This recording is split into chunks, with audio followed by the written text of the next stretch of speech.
also have a question about the two-state solution. So the Palestinians, they got offered that at 48, 67. They got offered that a bunch of times, but they always kind of want to refuse for that. All the deals, the partition plans that the Israelis came up with were not fair. They were all absolutely lopsided, and no one with half a brain would accept it. The bottom line is that the Israelis will go ahead and put out an olive branch saying, like, let's go ahead and have diplomacy and have peace. But they do everything in their power to sabotage it or give them a deal that they know that they're not going to accept. And at the end of the day, it's never about them getting any type of sovereignty. And they've been expanding the West Bank legally since. That's the illegal settlers. 100%. That's like not like they're not authorized by Israel to like do that. Like Israel doesn't fund them or anything like that. But they're still expanding. Like, I find it absolutely preposterous that some dude from Brooklyn can go over to Israel, set up in the West Bank, and kick a Palestinian out and say, oh yeah, this is my land. It was promised to me 3,000 years ago by God. That's absolutely nuts. Hi, Myron. What's up, man? I just want to start saying, I lived in Israel for a certain period of time. All right. And he said he's lived in Israel for a certain period of time. Yeah, and one of my closest friends is also Arab, and I'm still in touch with him until this day, and he's one of my closest friends. So I do want to say that there's a lot of people there that do want to live in peace. Sure. But I also want to start saying, so you obviously criticize the Israeli government a lot, so I kind of like don't understand why you don't criticize Hamas also, because I know there's a lot of peace treaties on the table that Israel has offered Hamas in the past, and they just didn't accept it. So obviously, I thought the most beneficial thing for them would be to accept it, to end the war, obviously. Well, okay, so when it comes to the peace deals, a lot of the times it's not a good deal. Israel breaks a lot of the ceasefires. And here's the thing, I've criticized Hamas as well. Like, the thing is though, Hamas gets criticized no matter what, right? But we don't criticize the Israeli government or the IDF for what they're doing. It wasn't until they did what they did in Gaza that we finally, started actually talking about this topic. So that's kind of what it is when it comes to that, why it's a problem. And then let's just be honest here. What Israel's done over the past 2 years has been an atrocity, a genocide, and they've killed more people in the past 2 years than Hamas has ever done. Probably any of these organizations, whether it's Hezbollah, Hamas, etc., they've killed more than they've done probably all combined, because when this is all said and done, it's going to be hundreds of thousands that died. That's one. And then two, the other question you asked was about Israel and Arab relations, or what was the other one? No, I just want to say the ceasefires, right? Yeah, or the deals. Ceasefires. Oh, the other thing is that when it came to the hostage thing, the hostage negotiations, Hamas understood that the only levers they had was the hostages. So they had to negotiate from a position of, well, we want the war to completely end. One of the biggest things that held up the conflict was Hamas said, we'll give you guys all the hostages back, but we need a permanent ceasefire. Netanyahu wouldn't concede to that. Yeah, but it didn't happen. They didn't really offer. I heard every time, like, we offered them something, they just opposed to it, and they didn't really want to accept. We released a lot of prisoners that did convicted crimes. We released them back to Hamas for them to have it for the hostages. So obviously, I feel like Israel that's the minority. Did try. The minority of people that were actually like criminals in these hostage exchanges, that was the minority. The majority actually were like innocent people. Like another thing too is like, it's funny because like Israel will say, oh, give us back our hostages. Israel has like 11,000 people imprisoned, and a significant amount of them are in prison without charge, no trial, no due process whatsoever. They're just sitting in jail. And on top of that, they're like get by the Israeli government. Like they literally, one guy got sodomized on camera, and when they tried to arrest those soldiers and put them in jail, Israelis rioted and said, yo, we need to release these guys because we have the right to Palestinian prisoners. I mean, obviously, I don't think that's really true because I do know, okay, so maybe... There's footage from the Tenement prison of them sodomizing a Palestinian prisoner. So nobody's like above the law in Israel. So obviously, there's also soldiers that they go to prison jail for doing those kind of stuff that they did. Some of those soldiers do go to jail for doing those kind of stuff, and nobody's above the law in Israel. So there are a lot of instances where some of those were convicted. They try to kill people, and I know there's a lot of stabbing occurrences also that everywhere in Israel trying to occur. So like, yeah, I get it. You're saying that some of them get held accountable. Yeah, but the point I'm trying to make is that the guy on camera, footage came out. Okay, they went to jail. I agree with you. After they went to jail, people literally rioted and said, we need to release them because we have the right to prisoners in our jails. And then on top of that, it gets even better. Like last week, like Netanyahu got pissed off at the woman that authorized the release of the footage. And she's going to get arrested, or she already got arrested now at this point. So, he's not mad that the prisoners, he's mad that the footage came out. Yeah, okay. So I also have a question. That's your government. I get. I also have a question about the two-state solution. So the Palestinians, they got offered that at 48, 67. They got offered that a bunch of times. But they always kind of want to refuse for that. And I know there's a lot of instances where in 67, I think we offered them a two-state solution. There were the Oslo agreements, obviously, which gave them authorization in the West Bank. And obviously Israel pulled out of Gaza at 2007. I think sometimes around that. and left them have their own government and stuff. And the result was creating Hamas. So what do you think about that? Okay, so I love when Zionists bring up this thing. All the deals, the partition plans that the Israelis came up with were not fair. They were all absolutely lopsided, and no one with half a brain would accept it. For example, so let's start with 1937. 1937, there was a Peel Commission, right? Yeah. With the Peel Commission, Ben Gurion admitted to his son in his memoirs back in October of 1937 that the whole purpose of the Peel Commission was to kind of get in front of the international community and say, look, we're legit. You know, the state of Israel is legit. We want to go ahead and have some type of peace. And I think at that point they had agreed to like maybe 20% of the land or whatever it may be. But they simply did that to just kind of come out into the international community for legitimacy. But the purpose was always to expand more territory and eventually kick the Palestinians out. This is what Ben Gurion said in his memoirs to his son. So they negotiated in bad faith. Then you fast forward to 1948 with that partition plan. The Israelis wanted 56% of the land, despite only owning 6% of the land that they actually paid for. They wanted the Palestinians to have about 40% of the land. And they wanted all the best land with the best farmland. They had their labor unions, which they were pushing out Palestinians and they couldn't work. And they were only about 30% of the population at the time. So they wanted 56% of the land, even though they only owned legally 6%. And they're only 33% of the population. So of course the Palestinians said, no, we're not agreeing to that, right? And then we can fast forward to the Oslo Accords because that's the next major one.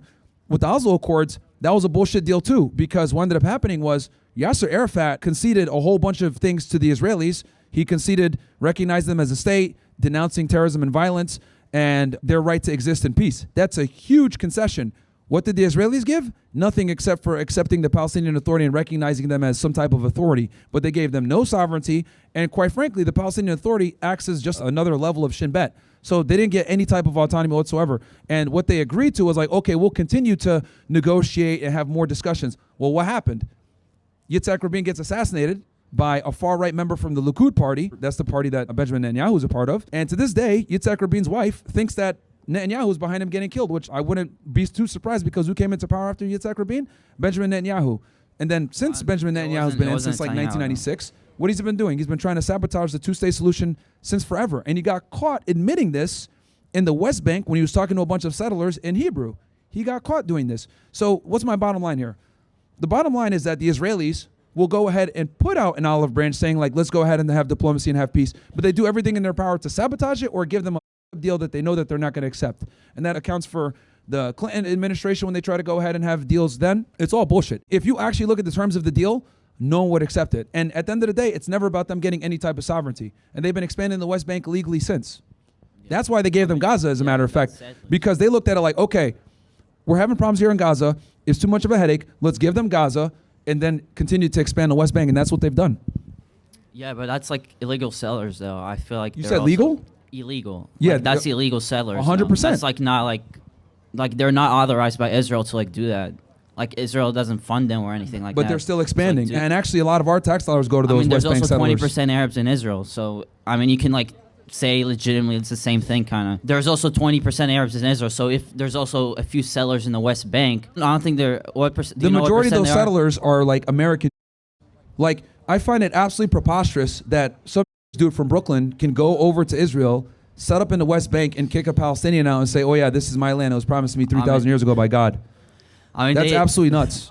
Nah, you're right about that. I don't support illegal settlers. I don't support that. But like, also, so my main question is about the intifadas, all about that. So obviously Israel is securing more of the West Bank kind of since that happened. So my question is like, what do you think about that? That about like the more strict borders kind of. So I think obviously there was a reason for that. Well, here's the ugly truth. Until Israel gives the Palestinians some right of some sovereignty and some like human actual rights and decency, they're never going to have peace. Yeah, but for that to happen, I feel like they're going to have to get rid of Hamas somehow. And I feel like Israelis, they obviously fear for their Hamas security was created, also. Hamas was created due to the occupation. Like, no, Israel's created a lot of the problems that they complains about. Like, you know, oh, Hezbollah hates us. Oh, the Houthis attack us. Oh, Hamas hates us and they attack us too, IRGC. All of these terrorist organizations were created because of Israeli occupation. So do you think that if Israel stayed in Gaza after 2007, that wouldn't happen? You feel like that would have been a better solution? That was a strategy to continue expanding in the West Bank. There was an Israeli politician, his name doesn't come to me now, but he said in Hebrew basically, hey, this is a throwaway. Let's give them Gaza so that we can focus on expanding the West Bank, and that's what they've been doing. I feel like you don't really have any proof of that, though. That they put pulled out on purpose to fund Hamas? Like, you don't have any proof of that. They pulled out on purpose to expand the West Bank. Yeah, but he's saying Hamas is also Israel's fault. Yes. Yeah, so you're saying, how are you saying, like... Okay, let me ask you a question. If Yeah. I give you a bottle of Coke and you shake it up Yeah, and you open it, what's going to happen? it's going to explode. Okay, whose fault is it that it explodes? You or the Coke bottle? No, me. Okay, that's exactly yeah, what... but it's not like direct. They didn't direct fund Hamas or like... They actually did fund... Netanyahu actually did fund Hamas. I mean, that's also like, you don't really have any like... can you show me any proof of He that? facilitated their funding from Qatar. He Can you allowed show the me money any to flow through. I mean, I don't see any proof for that. That would have been all over the news Gaza, if that was actually You do like, understand proof. that Israel controls everything going in and out of Gaza, right? Completely. Yeah, Like, I mean, yeah, but also how do you like, think they were able to starve them for all? I all mean, this they time? do send food trucks, which I support. Like, but like Hamas also like takes half of the food trucks also for their own benefits. That's not true. I mean, there's videos That for was that. the other clans blaming it on Hamas, but that was not Hamas that stole a lot of that food. How are you Think so about it, bro. sad? Why would they expose themselves from the tunnels and let's go ahead and go steal this food and expose ourselves to getting attacked by the Israelis? Like, no. Yeah, but That's another there's- Hezbollah lie about them stealing aid and then saying, oh yeah, we bring in all these food trucks. They absolutely starved the Palestinians. Like that's not even. You got all these stupid influencers like, look at all this food over here. It's like, yeah, it's not in Gaza, do you dumbass. So do you think they should just let him into Israeli borders? You think that's the solution? Why doesn't Egypt open their borders also? They have a border with Egypt. Why can Egypt let Palestinians flee into and get some food also and send food trucks also? They also have a border with Egypt. Okay. Israel supports their water, their electricity, their food. Why isn't Egypt also doing something? Like you blame everything on like Israel and the Zionists and stuff like that also. Okay. So let's say you have a dorm room, right? And you have a Yeah. roommate, right? You have a Yeah. roommate, I'm assuming? Yeah. Okay. Let's say one day you go to class and you come back and like they took over your side of the dorm and tell you, hey man, you can't come back in here, right? And you just get locked out. Would your neighbor host you? No, but Okay, hold on. Why? And you're a nice guy. Why won't they host you? I mean, no, they might. 'Cause you inconvenience They them might probably. actually, because they're my friends. Yeah. Okay, cool. So they host you for how long then? I mean, until like the war is over, they can. I mean, I'm not saying like they should flee their homes because that's actually like it shouldn't happen. But do you like, get my point I feel here, like- where it's like, yeah, I do. Why, I do get why your are point. the Egyptians? But Why also, are the Egyptians going to take them Okay. in when they have their own home? Like, it doesn't Yeah. mean that they hate the Palestinians and they're bad people. Like, oh, we don't want to take them in because they're Palestinian. No, why should they take them in when they have their own home? Yeah, but you're making this point when also you can also say that why did Hamas just start October 7th from the beginning if they knew that there were going to be consequences? Well, here's the thing. Obviously, I don't justify like I don't think they target civilians. Also, I feel like you're kind of wrong about that. I feel like Hamas is hiding behind human like people, kind of. They're hiding behind They human do. Their shields? bases are in hospitals and stuff like that. And I know. You know the I Israelis do the same, right? What do you mean? Okay, so when Iran bombed Israel, a lot of the strategic locations they bombed were in the middle of Tel Aviv. I mean, no. I feel like no. I mean, they That's the truth. just bombed random areas. That's not true. No, they hit a lot of strategic locations, and a lot of them were didn't, centered in though. Tel Aviv or in Haifa, I mean, in I don't highly think they concentrated areas. Do you So have a Israel source does the for same that? shit that they accuse I mean, Hamas do you of. have a source for that though? Israeli media themselves. Israeli media. They're not. Why would the Israeli media expose where there's a base in It Israel? took months and weeks after the fact because they didn't want reporters showing it. But absolutely, I when mean, that's Iran not hit true. Israel, I mean, when they hit them with that's ballistic not missiles, true. they were hitting a bunch of strategic locations, and Israel made it illegal for reporters to show where they were getting bombed. I mean, I don't think that's true, and we disagree about that. Okay, but, well, yeah. here's the thing: you have a lot I mean, of obviously, I listen intel to like, gaps on this yeah, stuff. Yeah, no, obviously, I listen to your side and what you have to say, but I do feel like you kind of like do blame way more on Israel than you should. Yes, because Israel has all the leverage and the power, so they have far more responsibility. So yes, I'm absolutely going to then- blame them and put the responsibility on them when they're the ones controlling the food, the power, everything going in. They're the ones that Okay, and occupy they're them. letting- These yeah, people but have they're zero letting them in. sovereignty, Yeah. and it comes back to what I mean- said before. If you shake up a Coke bottle, don't be surprised when it explodes when you open it, and that's basically what happened. If you're going to occupy people, give them no rights, no sovereignty, they peacefully protest. Back in 2018 or 2019 when they were walking along the border and they're getting shot by snipers, what do you think is going to happen? It's like the problem with the Israelis is this. You guys like punch, kill, stab, do all this crap, and then when Hamas cocks back and punches you guys right back in the face, that's when the cameras turn I mean- on. Oh, look at what they did. But you guys never talk about what led to that. Ever. You start that, but like It's like you guys always start the conflict at October 7th, but you Yeah, guys never I mean- talk about the Balfour Declaration. You guys never talk about occupying them, all the people that you killed, the people that you take in as prisoners. Like, the reason why Israel gets a lot of the bullshit that it hates and they're hated by their neighbors is because you antagonize and attack all of your neighbors, and you guys kill Muslims every single day and occupy them. I don't justify that, but like obviously You're doing it right now. You're trying to. No, I don't justify that. I don't justify innocent people getting killed. I'm just saying that obviously in 48 they also started a war. In 67 they started a war, and 'Cause you all the took their land. intifadas. 'Cause you Yeah, took but their if land. you like say that, you're just There's no- saying yeah, Israel but doesn't have if a you right steal to someone's exist. land, they're going to go ahead and have a problem with that. I Okay. mean, we live in the United States, right? We have the Second Amendment here. We believe in liberty, freedom, and pursuit of happiness. So I guarantee you guys, if Russians came to the United States and let's say they want to take Ohio State, right? They want to go ahead and take this campus over. Well, guess what? A lot of us would pick up arms and get these Russians out of here. We would resist, right? So why is it that people get pissed off at the Palestinians for defending their land and resisting an illegal occupation by a foreign military? Okay, so that's the difference. You just don't like think Israel should have a right to that's what you like count on. Like Israel just shouldn't be Israel. Like there shouldn't be Israel, kind of. No. No, I'm saying that if the Israelis want peace, here's the thing. I'm a pragmatist and a realist as well. I understand Israel's not going anywhere. So if we want to go ahead and have some type of peace, they're going to need to give the Palestinians some level of sovereignty, and they're doing everything in their power to not do that, which is why we have the issues. Yeah, I mean, obviously, I agree with that, and hopefully that will happen. But like, obviously, I do think they should be cautious and like obviously like they have like their reason now also to hate Israel more, you know. So that's obviously like a security problem from the Israeli perspective. Like you can like fund Hamas more and just like expect like there to be peace. Well, again, a lot of the security issues that Israel has comes from Israel doing the things that they do.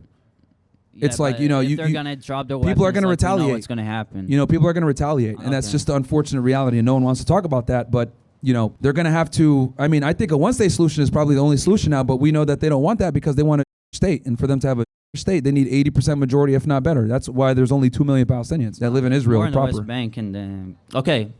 It was nice talking to you. No worries, man. Thank you for your takes.